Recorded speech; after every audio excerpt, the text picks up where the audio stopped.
Steve, from the start, you seem to be in the perfect zone, too, at Twente. I think if you are not, then the players... But you were not with the English team. I think it's very difficult. What went wrong there? How was it possible? I talk about luck, having a lot of luck in the games, and... it's only luck? No, it's everything else, preparation, luck, opportunity. They all come together, then you do well. And, yeah, it was a bad period for me, and, you know, I've come through that, and now trying to rebuild in Holland and enjoying it. When as you say, focused on the job. But you came to Twente, which was a good team, but not the real top team, like Yuri says. They were used to play good games and weaker games. Now it's on a higher level. You win the easy games as well. Let's say the easy games.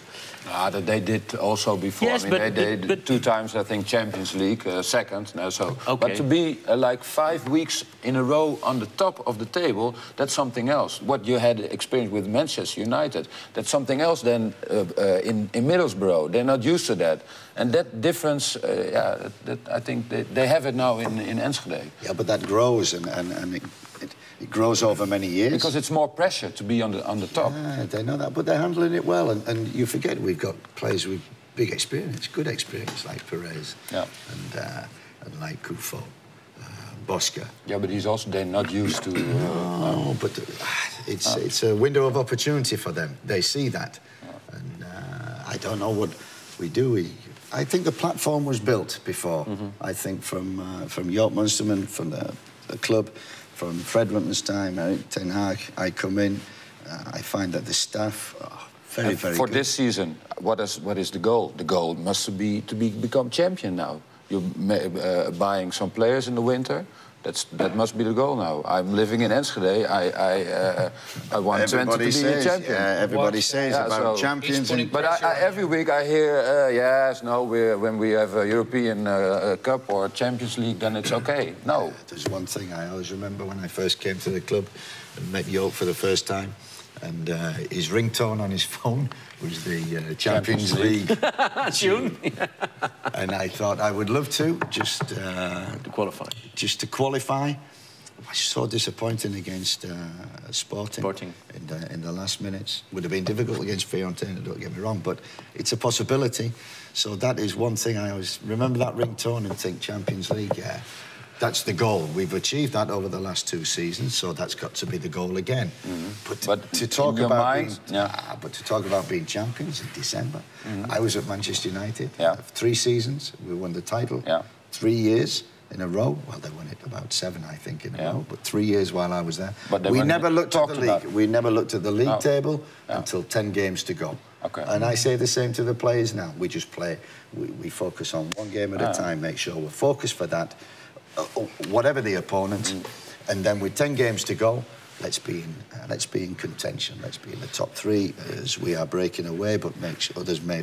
But let's be in contention. In the last 10 games, that is not now. The mentality is not now. Its mentality is staying there.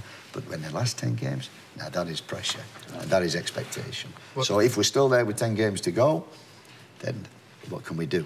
Be interested. And you as an insider, Mr. Mulder, can they manage the championship? Yes. Can they be champions of Holland? Of course, yeah. The Tukkers? I have a very good message for you, anyhow. I just got a message. I live in Juminga, which is in Friesland. Regards, Gert-Jan van Beek. So he's further... Steve McClaren, een charmante man. Hoe gedraagt hij zich rondom het veld eigenlijk?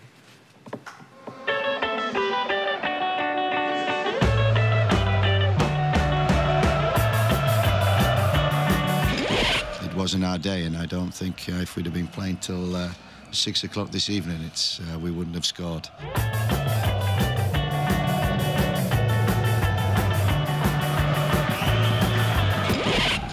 It's amazing, small dividing line between winning and losing.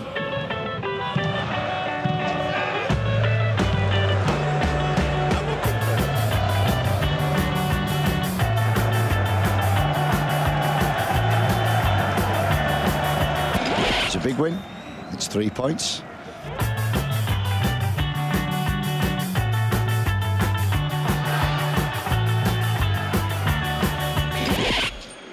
things happen in football and decisions happen.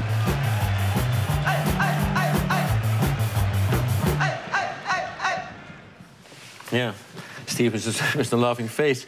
Let's see what players think about you. Very passionate trainer. Always make you aware of what you were getting in the game. Always keep you focused and concentrated. Always keep you on your toes. What a great guy on and off the field. Always telling you if you're doing right or wrong. I think he's a great coach, and also when he needs to be serious, he's serious. When he needs to be funny, he tries to make some jokes. So he's really good. And before when I came to the FC Twente, I didn't know him, but now I know him, and I know he's a really good coach, and he helped me a lot. You've got a serious look on your face. Because he's a serious guy. He likes us to do our job. He likes us to be serious and do our job. And I do learn a lot from him. So far we're doing good, and hopefully we will continue with this work and with this job, and this season should be great for us. What kind of a coach are you? I think I paid them well, huh? I think he's right. I like players to come to training, to come to work, as they say, to enjoy it. If they don't enjoy it, they may as well stay at home, because we are in a job that, for me, when I was a boy, was a hobby, and we are in a job that was a hobby, and I've stayed in from playing to coaching, which is the second best. But it's staying in and around young players and on the training field with the banter. It keeps you young and young in your mind. So, you know, I want them to enjoy it. This is not life or death, but it's important. But also enjoy it, but also do your job. And tell the players what their job is, exactly what they have to do, and then they have to do it on a Saturday. You were the same as player? Yeah, I think I was. I think coaching has come so far, everybody will know, from especially in England, you know, when not so much coaching but just playing, and that was the mentality. But I think coaching has come a long way now. It's more of a science, it's more analytical, it's more tactical, it's more quicker, fitter, higher tempo. So I think the game has come on a lot, and I've just tried to be the same all the way through. Do you have to control the players outside the pitch? I mean, Theo Janssen had a terrible accident last week. Do you blame yourself for that? No, not really. This is what happens. These are young boys. I always say, somebody told me, you know, these, you know, I've worked with other players, and like David Beckham, and somebody said to me, David Beckham is an ordinary guy with extraordinary talent. That's what he is. But he's just an ordinary kid. And all these kids are ordinary kids, 18, 19, 20, who do what normal kids of 18, 19, 20 want to do. Theo was a kid of 29. Yeah, but sometimes you never learn, and sometimes it takes big things, huh? And I know Theo is he's devastated over what's happened. Beckham is a great talent, but very serious too. I think everybody... He's the best worker in the game, Beckham. Yeah, that's right. Yeah, fantastic. he's a very serious sportsman. I think that was the biggest thing for me, going to Manchester United and knowing exactly what a top player's mentality was, and what it takes to be a top player. Not just on the field, not just in preparation, but in lifestyle. And I think that's the key thing for football players nowadays, is lifestyle. We can't really control it, but we can have a big influence, a big input onto lifestyle. And it's getting harder for players now. They are role models. They do go out and people are looking, and they may have one beer, but to everybody else, it's 10, 15 beers. Mm-hmm. So they know their responsibilities. And will you punish him? I mean... I think there's two things. Let's see what the results are of the test that's coming from the police. Yeah. And the club, we have to take our responsibility. Yeah. And I spoke with Joop many, many times, and he understands it.